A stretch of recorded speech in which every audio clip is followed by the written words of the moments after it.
Halo, salam anak-anak. Berjumpa lagi dengan saya, Miss Fitri Nurmalasari. Hari ini kita akan membahas mengenai sifat dasar dan fungsi seni.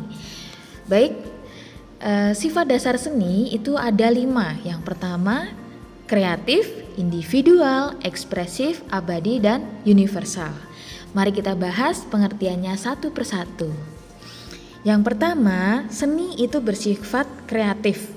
Ya, kegiatan manusia pada dasarnya selalu menciptakan karya baru dari masa ke masa. Jadi dikatakan kreatif itu jika bisa mengubah sesuatu yang lebih bermakna dan memiliki nilai estetis yang lebih tinggi. Ya, contohnya seperti ini. Dari desain motif batik diubah menjadi busana batik punya motif yang unik, ya. Otomatis nilai estetis dan nilai jualnya juga lebih tinggi. Selanjutnya, kekreativitasan seorang seniman yang ada di Malang ini sangat luar biasa, ya. Beliau menggunakan spare part yang sudah tidak dipakai itu dibentuk menjadi sesuatu karya seni yang unik dan menarik perhatian. Nah, ini berada di Malang. Begitu juga dengan karya satu ini yang ada di Eco Green Park di Batu di Malang. Ini terbuat dari PC atau TV atau komputer, bahkan keyboard yang tidak dipakai lagi, yang sudah dianggap sampah, yang seharusnya hanya dibuang saja, tapi oleh tangan-tangan kreatif sampah tersebut bisa dipakai dan dibentuk menjadi sesuatu yang unik dan otomatis bisa menarik perhatian orang untuk datang mengunjunginya, ya. Selanjutnya, sifat yang kedua itu adalah seni bersifat individual.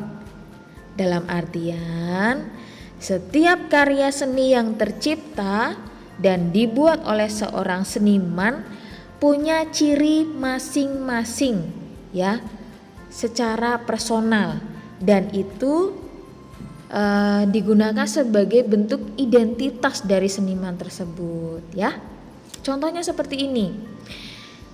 Lukisan dari Antonio Blanco dengan lukisan dari Basuki Abdullah itu sangat-sangat berbeda, baik dari bentuknya maupun dari tekniknya. Kalau Antonio Blanco itu dia lebih ekspresif, sedangkan Basuki Abdullah itu beliau lebih detail, lebih sabar, ya, lebih telaten, ya. Hal itu menjadi ciri khas dari kedua seniman tersebut, baik Antonio Blanco dan Basuki Abdullah. Begitu juga dengan kalian. Kalian memiliki karakter masing-masing dalam berkarya seni, ya. Tapi bukan berarti kalian ngasal dalam berkaryanya. Jadi kalian harus benar-benar bersungguh-sungguh dalam berkarya, tapi juga harus bisa memunculkan karakter dari pribadi kalian masing-masing. Selanjutnya, seni itu bersifat ekspresif. Maksudnya di sini saat seorang seniman membuat karya itu mereka mengekspresikan apa yang menjadi perasaan dan imajinasi dari seniman itu sendiri. Entah itu ekspresi marah, tenang, gembira, sejuk, nyaman, dan sebagainya. Saya akan kasih lihat perbedaan antara lukisan orang yang sedang marah dan benci dengan orang yang sedang merasakan suatu kedamaian, ya. Nih, yang di sebelah kiri saya itu adalah sebuah lukisan yang mengekspresikan tentang kebencian, ketidakterimaan, terluka, rasa kesedihan, ketakutan. Sedangkan lukisan yang di sebelah kanan itu menunjukkan sebuah kedamaian, rasa nyaman, ketenangan, dan sebuah keteduhan. Itu akan sangat berbeda sekali. Selanjutnya, seni itu bersifat abadi dan hidup sepanjang masa, ya. Di sini karya seni tidak bisa musnah dan serta selalu hidup sepanjang masa. Karena pada dasarnya karya seni yang diciptakan oleh seorang seniman akan diapresiasi dan tidak akan terhapuskan oleh waktu.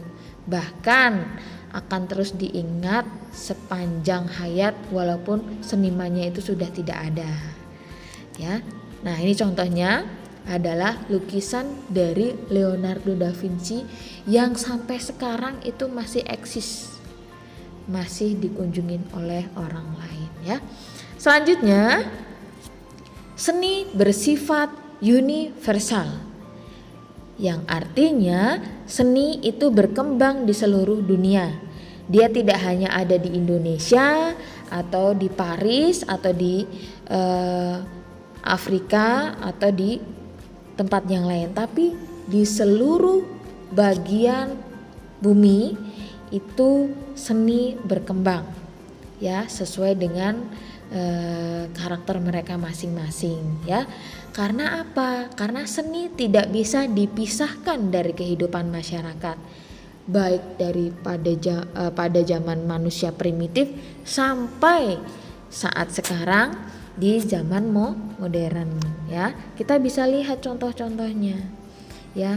Kalau zaman dulu rumah yang dikatakan mewah itu rumah-rumah yang desainnya seperti rumah-rumah Roma pada zaman Romawi ya. Tapi pada saat ini berkembang lagi rumah-rumah yang simple, rumah-rumah yang elegan itu lebih disenangi oleh orang-orang pada saat ini. Dan pada dasarnya desain rumah itu tidak akan pernah mati gaya sampai sekarang, baik yang bentuknya seperti desain Roma atau yang simple dan elegan seperti saat ini. Oke, baik, kita akan lanjut membahas mengenai fungsi seni. Ada 7 fungsi seni yang harus kalian ketahui. Yang pertama, seni berfungsi sebagai fungsi ritual, pendidikan, komunikasi, hiburan, artistik, sebagai fungsi terapan, dan yang terakhir untuk fungsi kesehatan. Mari kita bahas satu persatu. Seni sebagai fungsi ritual. Nah, kalian bisa lihat di situ ada kembar mayang yang dibuat dari janur. Janur itu adalah daun kelapa yang masih muda. Nah, di sini seni dikatakan sebagai fungsi ritual karena seni berhubungan dengan adat serta budaya setempat. Contohnya di Indonesia, misalnya di masyarakat Bali atau di Jawa ya. Biasanya kerajinan-kerajinan seperti pembuatan kembar mayang atau seperti yang ada di sebelah kiri, gambar yang ada di sebelah kiri itu untuk kegiatan-kegiatan atau event-event keagamaan atau adat ya. Contoh seperti upacara yang berkaitan dengan kelahiran, kematian atau pernikahan.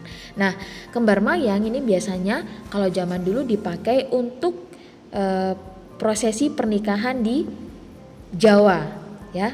Kalau yang di sebelah kiri itu adalah kesenian janur yang biasanya ada di Pulau Bali, biasanya untuk event galungan atau kuningan seperti itu ya.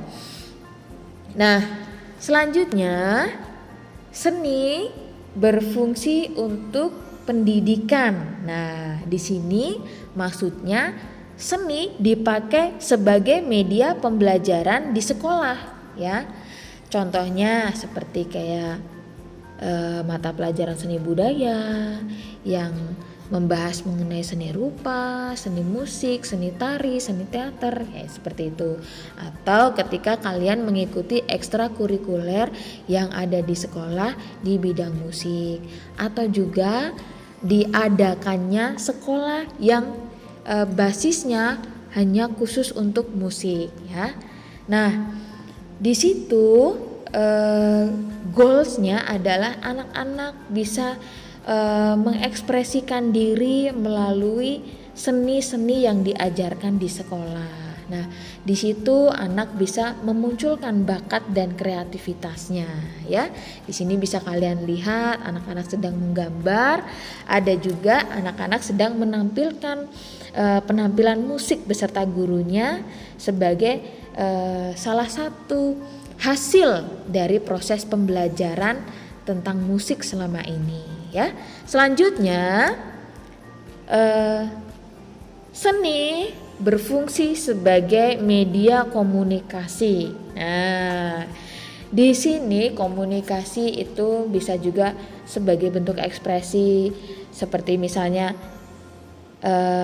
anak-anak muda yang mengungkapkan rasa sukanya terhadap lawan jenis itu melalui lagu, atau melalui puisi ya, atau melalui sajak, atau melalui musikalisasi puisi. Itu adalah salah satu bentuk komunikasi. Atau bahkan kritik sosial pun bisa dipakai, seni bisa dipakai untuk mengkritik sosial. Contohnya apa? Lagu ciptaan Iwan Fals atau Slank yang dipakai untuk mengkritik pemerintahan pada saat itu. Dan juga wayang kulit yang digunakan untuk menyampaikan pesan moral kehidupan dan penyebaran agama Islam pada saat itu yang dipakai oleh Sunan Kalijaga. Nah, itu lebih menenangkan daripada kita memberikan kritikan dengan cara kekerasan ya. Selanjutnya, kalau kalian pulang kampung atau mengunjungi sebuah desa, kalian melihat kentongan di masjid atau di gardu pos kamling, itu adalah salah satu bentuk media komunikasi juga. Misalnya ketika jam menunjukkan pukul 1, mereka akan memukul 1 kali kentongan tersebut sebagai identifikasi atau sebagai komunikasi antar masyarakat yang ada di situ bahwa itu menunjukkan pukul 1. Atau pada saat azan tiba atau beduk mau sholat itu tiba, itu di masjid itu pasti akan dipukul beduk atau kentongan sesuai dengan iramanya. Ada juga ketika kentongan itu dipukul secara beruntun, mungkin ada pesan seperti kebakaran atau bencana alam atau pencurian yang membuat masyarakat itu bisa lebih waspada ya, dan itu menghemat waktu daripada harus berlari menemui masyarakat satu dengan masyarakat yang lain yang mengabarkan bahwa ada bencana atau ada kebakaran. Itu akan sangat tidak efektif. Selanjutnya,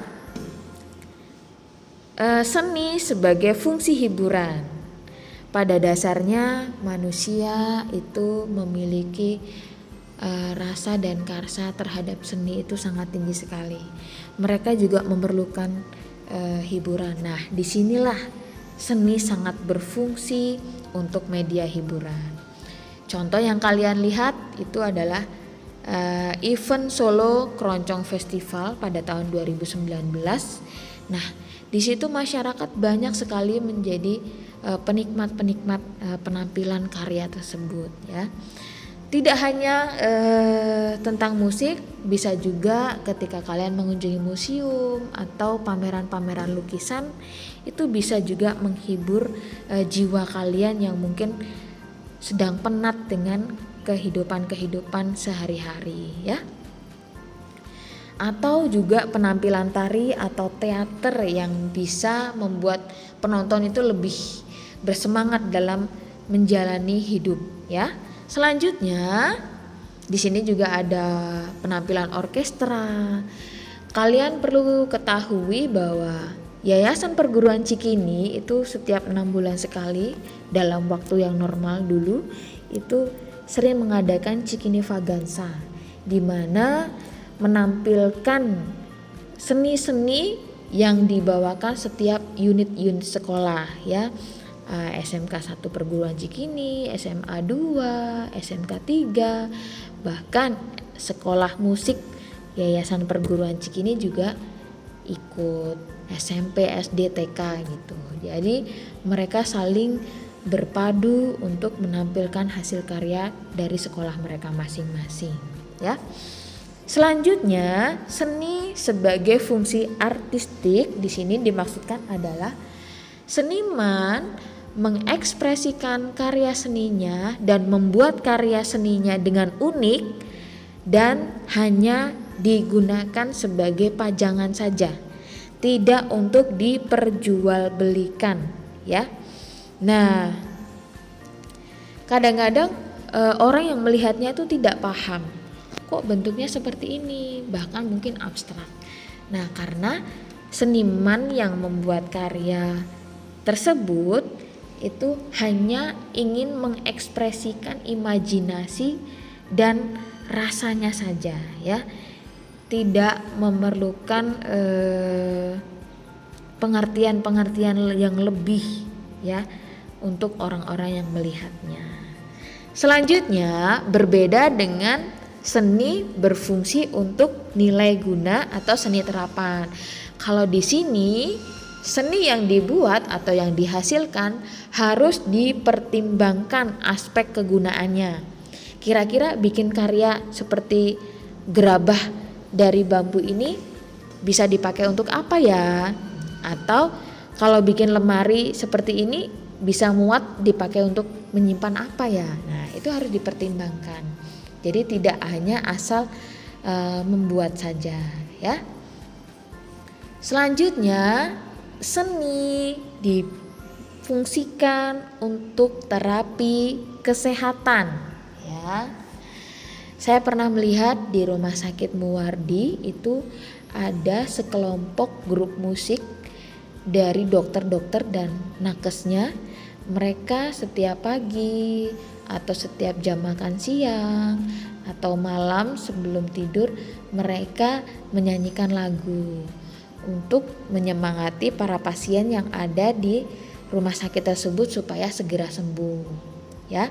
Nah, bisa juga musik itu digunakan untuk menstimulasi kecerdasan anak atau merilekskan pikiran dan menyehatkan organ tubuh manusia. Bisa juga seni rupa itu dipakai untuk terapi menenangkan orang-orang yang mungkin terganggu psikologisnya karena trauma. Atau teater bisa juga dipakai untuk orang-orang yang ingin mengekspresikan dirinya agar terbebas dari tekanan-tekanan, begitu. Nah, itu tadi yang saya jabarkan mengenai sifat dasar dan fungsi seni yang perlu kalian ketahui. Jika ada hal-hal yang mungkin kurang kalian pahami, kalian bisa menghubungi saya melalui WA atau bisa kalian memberikan komentar di YouTube yang ada di channel saya. Kalian nanti jika ada kesempatan akan saya balas satu persatu. Baik anak-anak, saya rasa cukup materi kita untuk hari ini. Semoga kalian dapat memahami dan dapat menerapkan itu dalam kehidupan kalian masing-masing sehingga nanti pada saat kalian PTS kalian mampu menjawab dengan baik sehingga menghasilkan nilai yang baik juga. Baik, saya akhiri. Selamat pagi, sampai jumpa, salam.